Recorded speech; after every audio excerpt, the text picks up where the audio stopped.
Welcome to CSEB aspirants. അപ്പോൾ ഇന്ന് നമ്മൾ ഡിസ്കസ് ചെയ്യുന്നത് കേരള കോപ്പറേറ്റീവ് സൊസൈറ്റീസ് റൂൾസിൻ്റെ അമെൻമെൻറ്റുമായി ബന്ധപ്പെട്ട ക്ലാസ്സായിരുന്നു നമ്മൾ ചെയ്തു വന്നിരുന്നത് കേട്ടോ. അപ്പോൾ ഇന്നും അതുമായി ബന്ധപ്പെട്ടൊരു ക്ലാസ്സാണ്. അപ്പോൾ ഇതിന് മുന്നേ നമ്മൾ ഇതിൻ്റെ സീരീസ് തുടങ്ങിയിട്ടുണ്ട്. അപ്പോൾ അത് കാണാത്ത കൂട്ടുകാർ ആരെങ്കിലും ഉണ്ടെങ്കിൽ നമ്മുടെ പ്ലേലിസ്റ്റ് ഒന്ന് പോയി ചെക്ക് ചെയ്യാം കേട്ടോ. അപ്പോൾ റൂൾ 31 ആണ് നമ്മളിന്ന് ഡിസ്കസ് ചെയ്യുന്നത്. റൂൾ 31 എന്താണ് പറയുന്നത്? അപ്പോൾ റൂൾസിൻ്റെ ഭാഗമാണ് നമ്മളിപ്പോൾ എടുത്തുകൊണ്ടിരിക്കുന്നത്. ഇതിൽ അമെൻമെൻറ്റ് ഒന്നും വന്നിട്ടില്ല, പക്ഷേ വളരെ ഇമ്പോർട്ടൻ്റ് ആയൊരു ഭാഗമാണത്. അതുകൊണ്ട് നമുക്ക് ജസ്റ്റ് ഒന്ന് ഡിസ്കസ് ചെയ്ത് പോകാമെന്ന് മാത്രം കേട്ടോ. അമെൻമെൻറ്റ് വന്നിട്ടുള്ള ഭാഗമല്ല, അമെൻമെൻറ്റ് വന്ന ഭാഗങ്ങൾ നമ്മളെല്ലാം ഡിസ്കസ് ചെയ്യുന്നതായിരിക്കും. റൂൾ 31 പറയണത് period for which account books are to be maintained by the societies. ഏതൊക്കെ സൊസൈറ്റീസിൽ എത്ര പീരിയഡിലാണ് ബുക്സ് സൂക്ഷിക്കേണ്ടത് എന്നാണ് കേട്ടോ. ഓരോ കാറ്റഗറി ഓഫ് ബുക്സ് സൂക്ഷിക്കുന്നതിനും ഓരോ കാലയളവ് പറഞ്ഞിട്ടുണ്ട്. അപ്പോൾ ആ കാലയളവ് ഏതൊക്കെയെല്ലാമാണെന്നാണ് ഇതിൽ ഡിസ്കസ് ചെയ്യുന്നത്. അതാണ് റൂൾ 31 എന്നത്. ഓക്കെ, അപ്പോൾ പറയുന്നത് the following records shall be retain till the completion of the period indicated below from the date of audit of accounts contained. Okay, അപ്പോൾ അത് പെർമനൻറ്റ് റെക്കോർഡ്സ് ഏതെല്ലാമാണ്? അപ്പോൾ പെർമനൻറ്റ് റെക്കോർഡ്സ് ചോദിക്കാറുണ്ട്. ഏതെല്ലാം റെക്കോർഡ്സാണ്? ഇപ്പോൾ ഒരു റെക്കോർഡ് ചോദിച്ചിട്ട് ഇപ്പോൾ ഒരു പെർമനൻറ്റ് റെക്കോർഡായി സൂക്ഷിക്കുന്നത് ഏത്, അങ്ങനെ ചോദിക്കുക അല്ലേ. 4 ഓപ്ഷൻ തന്നിട്ട് പിന്നെ അതല്ലാതെ ചോദിക്കുക, ഇപ്പോൾ റിസർവ് ഫണ്ട് ലെഡ്ജർ എത്ര നാളാണ് സൂക്ഷിക്കുക, അങ്ങനെ വേണമെങ്കിൽ ചോദിക്കാം. അപ്പോൾ അത് പെർമനൻ്റ് ആണ്. അപ്പോൾ ജസ്റ്റ് മനസ്സിലാക്കി എടുത്താൽ മതി കേട്ടോ.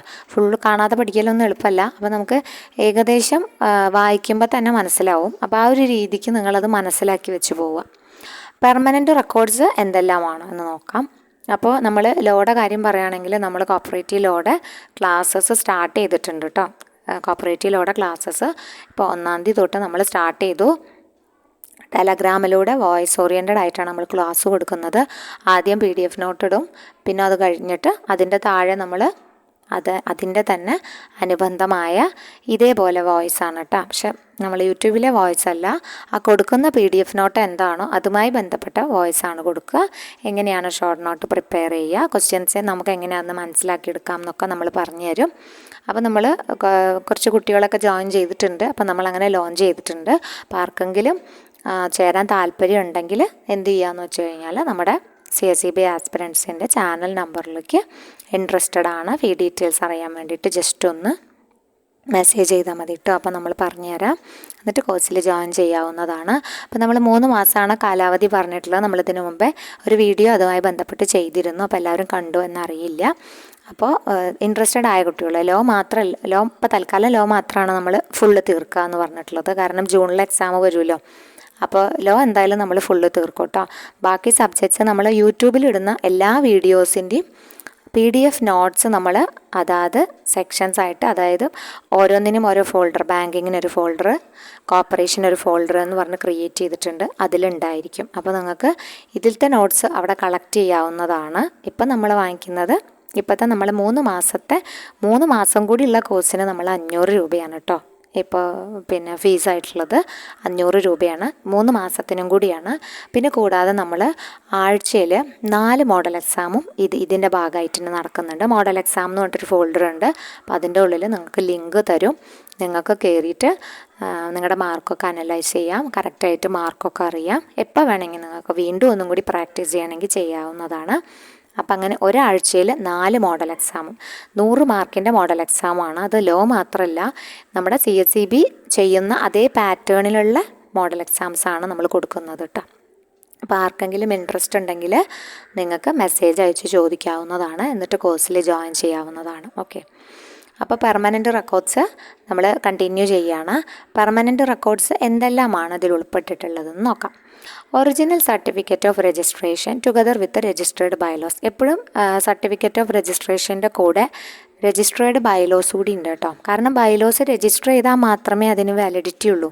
വെറും ബൈലോസ് എഴുതി തയ്യാറാക്കി ഇത് ഞങ്ങളുടെ ബൈലോ എന്ന് പറഞ്ഞിട്ട് കാര്യമില്ല, അത് രജിസ്റ്റർ ചെയ്യണം, അതാണ് പറയണത്.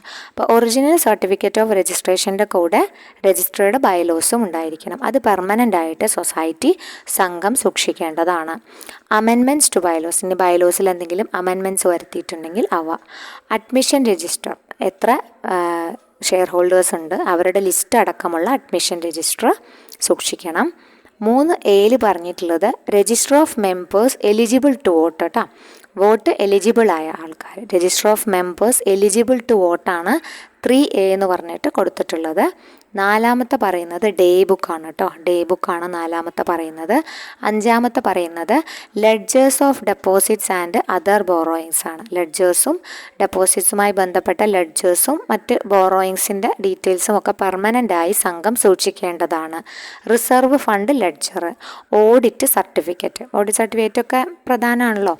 Property statement of members, investment account in other institutions, മറ്റ് ഇൻസ്റ്റിറ്റ്യൂഷൻസിലുള്ള ഇൻവെസ്റ്റ്മെൻറ്റ് അക്കൗണ്ടുകളുടെ details. Act and rules permanent ആയിട്ട് ഒരു സംഘത്തിൽ ഉണ്ടായിരിക്കണം. അവരുടെ എല്ലാ ഇൻസ്പെക്ഷനും ഒക്കെ അത് വിധേയമാക്കേണ്ടതാണ്. പിന്നെ മിനിറ്റ്സ് ബുക്ക് നിങ്ങൾക്കറിയാം, അത് ഏതെല്ലാം സംഘത്തിൻ്റെ എല്ലാ പരിപാടികളും അതിൽ മീറ്റിങ്സും ഒക്കെ അതിൽ രേഖപ്പെടുത്തും അല്ലേ. ഷെയർ വിഡ്രോവൽ രജിസ്റ്റർ പെർമനൻ്റ് ആണ്. Register of immovable property of defaulters brought in auction എന്ന് വെച്ചാൽ ലേലത്തിന് വയ്ക്കുന്ന ഇമ്മൂവബിൾ പ്രോപ്പർട്ടിയുടെ രജിസ്റ്റർ. രജിസ്റ്റർ ഓഫ് ഫ്ലൂയിഡ് റിസോഴ്സുമായി ബന്ധപ്പെട്ടിട്ടുള്ള register. General ledger, investment register, general information register. Register of bonus on purchase permanent ആണ്. Register of inspection of affiliated societies permanent ആണ്. Register of loan applications from societies അതും permanent ആണ് കേട്ടോ. പിന്നെ register of delegates and delegation fees. Register of assets and liabilities of affiliated സൊസൈറ്റീസിൻ്റെ അസറ്റ്സും ലയബിലിറ്റീസുമായി ബന്ധപ്പെട്ടിട്ടുള്ള രജിസ്റ്റർ. സ്റ്റോക്ക് ബുക്ക്, ഫോംസിൻ്റെയും ഫർണിച്ചറിൻ്റെയും. ലോൺ ലെഡ്ജർ, അപ്പോൾ ഇതൊക്കെ important. Loan ledger, liability register, ഈ നോമിനേഷൻ രജിസ്റ്റർ അതൊക്കെ ഇത്തിരി ഇമ്പോർട്ടൻ്റ് ആണ് കേട്ടോ. Investment register, general ledger, register of fluid resources, ചിലത് നമുക്ക് തോന്നില്ലേ, മിനിറ്റ്സ് ബുക്ക്, അതൊക്കെ ഇത്തിരി ഇമ്പോർട്ടൻ്റ് ആണ്. അപ്പോൾ അതൊക്കെ ഒന്ന് നോക്കിയിരിക്കണം കേട്ടോ. Audit certificate, reserve fund ledger, day book, അപ്പോൾ നിങ്ങൾ വായിച്ച് മനസ്സിലാക്കി വെക്കുക അതുമായി ബന്ധപ്പെട്ട കാര്യങ്ങൾ. അപ്പോൾ നോമിനേഷൻ രജിസ്റ്റർ ഇമ്പോർട്ടൻ്റ് ആണ്. Register of lands cultivated by the members, ഇതൊക്കെ പെർമനൻ്റ് ആയിട്ട് സൊസൈറ്റി സൂക്ഷിച്ചു വെക്കേണ്ടതാണ്, പെർമനൻ്റ് ആയിട്ട് കേട്ടോ, അതുമായി ബന്ധപ്പെട്ട കാര്യങ്ങൾ. അപ്പം അത് മനസ്സിലായിട്ടുണ്ടെന്ന് വിചാരിക്കുന്നു. Loan ledger, liability ledger, nomination register. അപ്പോൾ ചില ക്വസ്റ്റ്യൻസിൽ നമ്മൾ റിപ്പീറ്റ് ആയിട്ട് കാണാറുണ്ട്. അപ്പോൾ അതൊക്കെ ഒന്ന് നോട്ട് ചെയ്ത് വെക്കാം. ഇനി 10 വർഷം സൂക്ഷിക്കേണ്ടവയാണ് അക്യൂറ്റൻസ് റോൾ, ഒപ്പിടില്ലേ അത്. പിന്നെ റെസിപ്റ്റ് ബുക്കും ബോണ്ടിൻ്റെ രജിസ്റ്ററും, അത് 10 വർഷം സൂക്ഷിക്കേണ്ടതാണ്. 10 വർഷം മാത്രം സൂക്ഷിച്ചാൽ മതി, അത് കഴിഞ്ഞാൽ ഒഴിവാക്കാം അല്ലേ. അതാണ് പറയണത്. അക്യൂറ്റൻസ് റോളും റെസിപ്റ്റ് ബുക്കും ബോണ്ട് രജിസ്റ്ററും കേട്ടോ, അത് 10 വർഷം സൂക്ഷിക്കേണ്ടതാണ്. ഓക്കെ, ഇനി 7 വർഷം സൂക്ഷിക്കേണ്ടവ ഏതെല്ലാമാണെന്ന് നോക്കാം. ഡിവിഡൻഡ് രജിസ്റ്റർ ഇമ്പോർട്ടൻ്റ് ആണ്. 7 വർഷം സൂക്ഷിക്കേണ്ടതൊക്കെ കുറച്ചല്ലേ ഉള്ളൂ, അപ്പോൾ അത് നിങ്ങൾ എന്തായാലും പഠിച്ചു വയ്ക്കുക. 10 വർഷം 3 എണ്ണല്ലേ ഉള്ളൂ, അപ്പോൾ അത് പഠിച്ചു വയ്ക്കുക. അക്യൂറ്റൻസ് റോള്, ARBയിലെ acquittance roll, receipt book, bond register, ARB. പിന്നെ 7 വർഷമാണെങ്കിൽ ഡിവിഡൻഡ് രജിസ്റ്ററും, പിന്നെ register of issue to the salesman ആണ് കേട്ടോ. സെയിൽസ്മാൻ ഇഷ്യൂ ചെയ്യുന്നതിൻ്റെ രജിസ്റ്ററും, അത് 7 വർഷം സൂക്ഷിക്കണം. ഇനി 12 വർഷം ചിട്ടികളുമായി ബന്ധപ്പെട്ട ചിട്ടി എന്ന് പറഞ്ഞാൽ എല്ലാം 12 വർഷമാണ് കേട്ടോ. ചിട്ടി ലെഡ്ജർ, ചിട്ടി ഡേ ബുക്ക്, ചിട്ടി മിനിറ്റ്സ് ബുക്ക്, ഇതെല്ലാം ചിട്ടി കൂടുമ്പോൾ സംഘം മീറ്റിംഗ് വിളിച്ചു കൂട്ടും, അതൊക്കെ രേഖപ്പെടുത്തും. അപ്പോൾ അതൊക്കെയാണ് അതുമായി ബന്ധപ്പെട്ട കാര്യങ്ങൾ. Ledger, day book, minutes book, അതും 12 വർഷം സൂക്ഷിക്കേണ്ടവയാണ്. പിന്നെ അതുമായി ബന്ധപ്പെട്ടതാണ് register of declarations made under section 36മായി ബന്ധപ്പെട്ടുള്ള ഡിക്ലറേഷൻസും അതിൻ്റെ രജിസ്റ്ററും 12 വർഷം സൂക്ഷിക്കേണ്ടതാണ് കേട്ടോ. ഇനി 5 ഇയറിൻ്റെ 5 വർഷം സൂക്ഷിക്കേണ്ട. അപ്പോൾ ഇത് 12 വർഷത്തിൻ്റെയാണ് പറഞ്ഞത്. 7 വർഷത്തിൻ്റെ നമ്മൾ പറഞ്ഞു, 12 വർഷത്തിൻ്റെ പറഞ്ഞു, 10 വർഷത്തിൻ്റെ പറഞ്ഞു, പെർമനൻ്റ് പറഞ്ഞു. ഇനിയുള്ളത് 5 വർഷം സൂക്ഷിക്കേണ്ടത് ഏതെല്ലാമാണെന്നാണ് കേട്ടോ. 5 വർഷം, 5 ഇയേഴ്സ്. അപ്പോൾ അത് നോക്കാം. രജിസ്റ്റർ ഓഫ് മന്ത്ലി R&D ആണുള്ള ഒരു പ്രധാനം. അപ്പോൾ അതിൻ്റെ രജിസ്റ്റർ, മന്ത്ലി R&Dയുടെ റിസീപ്റ്റ്സ് ആൻഡ് ഡിസ്പേഴ്സ്മെൻറ്റിൻ്റെ രജിസ്റ്ററാണ് 5 വർഷം സൂക്ഷിക്കേണ്ടത്, ഒന്നാമത്തെ വരുന്നത്.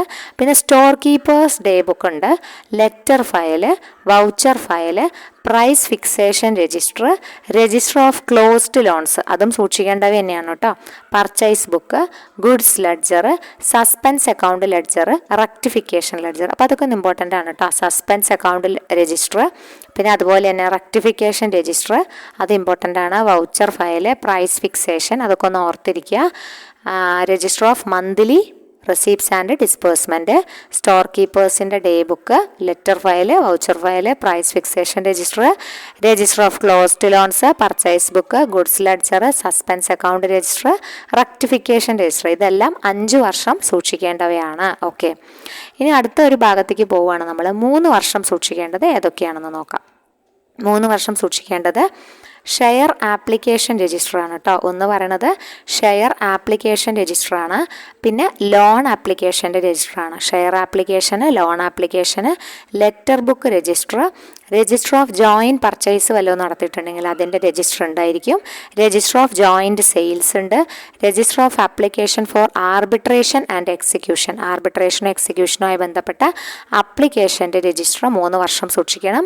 General current register, disposal register, ഡിസ്പാച്ചിൻ്റെ രജിസ്റ്റർ, ഇൻസിഡൻ്റൽ ചാർജസിൻ്റെ register, register of establishment charges, suppliers personal register, trade advance register, register of contingent charges, പെട്ടെന്നുണ്ടാവില്ല ചാർജസ് തൊട്ട്, register of purchase made by members, deficit by ഡ്രെയിനേജും വേസ്റ്റേജും തമ്മിലുള്ള വേസ്റ്റേജിനും വേണ്ടിയിട്ട് ഡെഫസിറ്റ് ഉണ്ടായിട്ടുണ്ടെങ്കിൽ അത് ക്രെഡിറ്റ് ലിമിറ്റ് സ്റ്റേറ്റ്മെൻറ്റ്, ഇത് ചോദിക്കാറുള്ളതാണ് കേട്ടോ. ക്രെഡിറ്റ് ലിമിറ്റ് സ്റ്റേറ്റ്മെൻറ്റ് ഇതിൻ്റെ ഇടയിൽ മുങ്ങിപ്പോരുത്. എത്ര വർഷം സൂക്ഷിക്കുമെന്ന് കാണാറുണ്ട്. ഷെയർ ആപ്ലിക്കേഷൻ രജിസ്റ്റർ എത്ര വർഷം സൂക്ഷിക്കും? 3 വർഷം. അതൊക്കെ ചോദിക്കാറുള്ളതാണ് കേട്ടോ. ഡിസ്പോസൽ രജിസ്റ്റർ, ഡെസ്പാച്ച് രജിസ്റ്റർ, പിന്നെ ലോൺ ആപ്ലിക്കേഷൻ രജിസ്റ്റർ. അപ്പോൾ ഇതൊക്കെ ഇമ്പോർട്ടൻ്റ് ആണ്, അതൊക്കെ ഒന്ന് നോക്കി വയ്ക്കുക. അപ്പോൾ ഏറ്റവും ഇമ്പോർട്ടൻ്റ് ക്രെഡിറ്റ് ലിമിറ്റ് സ്റ്റേറ്റ്മെൻ്റ് ആണ്, അത് കാണാറുണ്ട്, ചോദ്യത്തിൽ മുമ്പ് വന്നിട്ടുണ്ട്. ഇനി 2 വർഷം സൂക്ഷിക്കേണ്ടവ നോക്കാം. സെയിൽസിൻ്റെ ചിറ്റും അതുപോലെ തന്നെ ഡെയിലി സെയിൽസ് ബുക്കും 2 വർഷം സൂക്ഷിച്ചാൽ മതി. 1 വർഷം സൂക്ഷിക്കേണ്ടത് രജിസ്റ്റർ ഓഫ് കണ്ടംപ്റ്റ് ആർട്ടിക്കിൾസ് ആണ് 1 വർഷം സൂക്ഷിക്കേണ്ടത്.